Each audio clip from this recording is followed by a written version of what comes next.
Hey guys, this is Suikyun. Just like before, I am not going to do a lot of editing, so throw me on in the background. I couldn't sleep last night, so I am useless today. I wrote this script at like 2 a.m. because I couldn't sleep. I saw the final episode in theaters yesterday. Some people had asked for my take on it, so here it is. If you want my spoiler-free opinion on it, personally, I did not like it. I know there are a lot of people who do enjoy it, and I'm glad they enjoy it. I just personally didn't. There, that's your spoiler-free version. It's spoiler time now, so if you don't want to be spoiled, then get the hell out. Everyone gone? Cool. First thing, keep in mind I am visually impaired, so I know I missed things. So forgive me if I get some details wrong. Kane is back and Bubble is dead, I guess? I thought I saw Kane talk to a random Bubble asset, but someone said that was actually Bubble, but he was lifeless.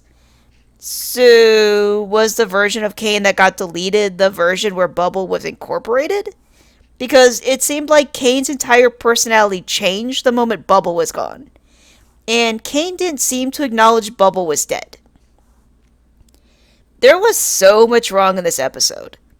How did Kane get access to Wi-Fi internet on a Windows 95 desktop? I owned a Windows 95 desktop, and I do not remember it having Wi-Fi capabilities. Also, Kane seems to just understand humans now because he spent 10 seconds on the internet. And the stuff that seemed like they were hard limits, like him not being able to give them the ability to have sex, is a thing he can do now.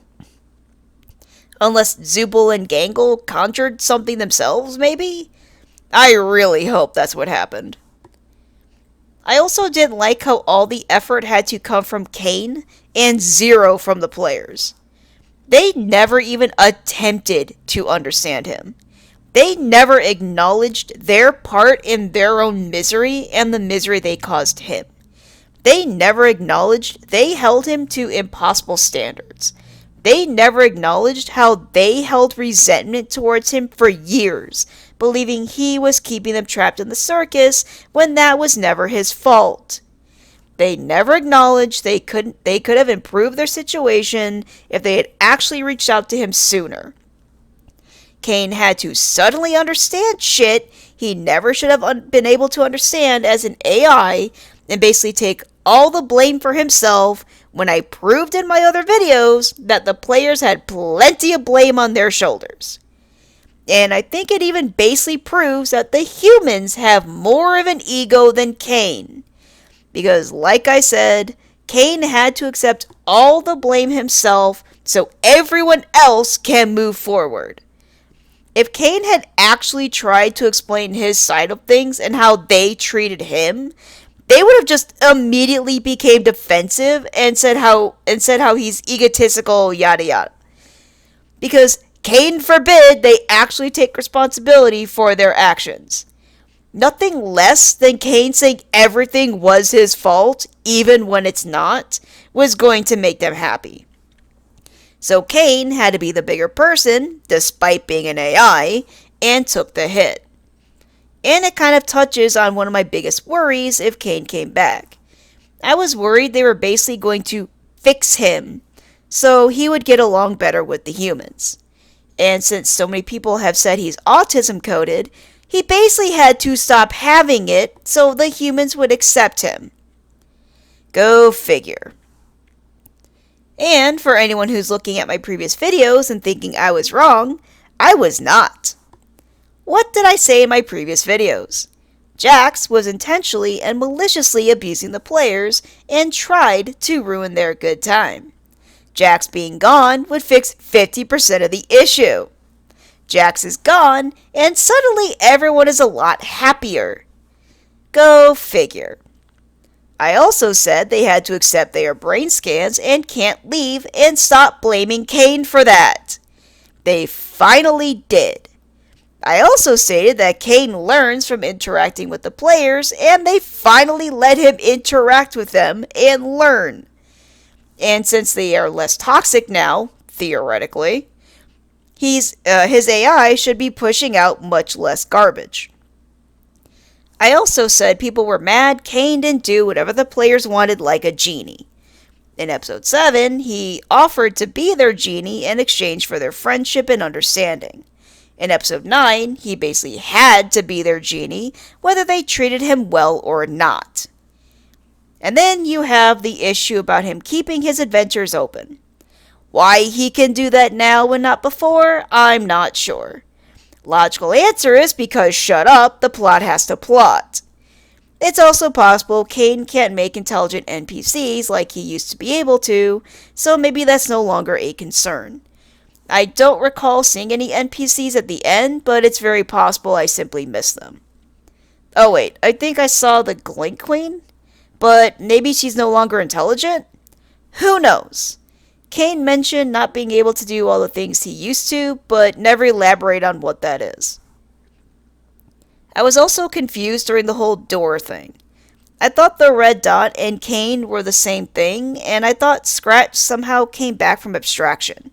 But someone said they were flipping back and forth between past and present. Scratch was when Kane found the mind files and fixed them somehow. And the thing we saw with Kane was him somehow getting access to Wi-Fi. Someone said it was likely a nearby coffee shop or something, even though there's no way in hell Wi-Fi would reach that far into an office building. But again, because shut up. Clearly, there was no other way for Kane to learn and grow without the use of the internet, since the players were never going to do their part. The name thing is also confusing. They made it look like Kane was responsible for that, or that was my impression I got.